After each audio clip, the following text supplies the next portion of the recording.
එන්න හැම ප්‍රශ්නයකටම මුහුණ දෙන්න.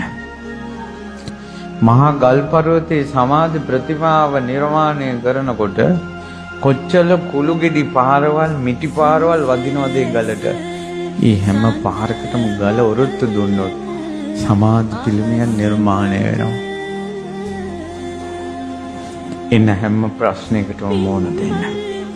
තමන් විශ්වාස කරපු අය තුන් හිතකින් හිතපු නැති විදිහට තමා වංචා කරද්දී ඒ බරපතල කුළු ගෙඩි පහරටත් මුහුණ දෙන්න.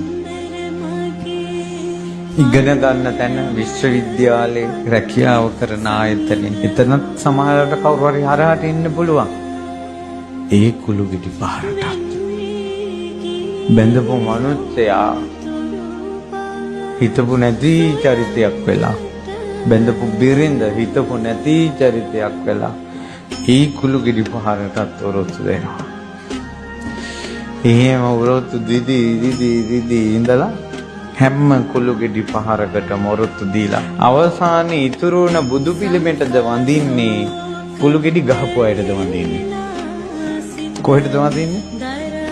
ඉතුරු වෙච්ච ඔරොත්තු දුන්න කෙනාට වඳිනවා කුළු ගෙඩි ගහපු අයගේ අතේ කරගැට. හැබැයි ගරු කරනවා අපි මේ සමාධි පිළිමේ හැදුවේ මෙයා කියලා. ඒ නිසා ඔය ඔබ ඉන්න සමාජයේ මිනිස්සු ඔයාට ඉවසීම කියන එක දෙයි. හැබැයි ඔරොත්තු දෙන්න ඕන. ඒ නිසා සමාධි බුදු පිළිමේ කතාව ඔබටත් මටත් කියන මටත් මේක ලේසි නෑ. ඔබටත් මටත් ලොකු පන්නරයක් වෙයි. ඒ නිසා මේ ජීවිතේ ප්‍රශ්නවලට කරදරවලට ඔරොත්තු දෙමු.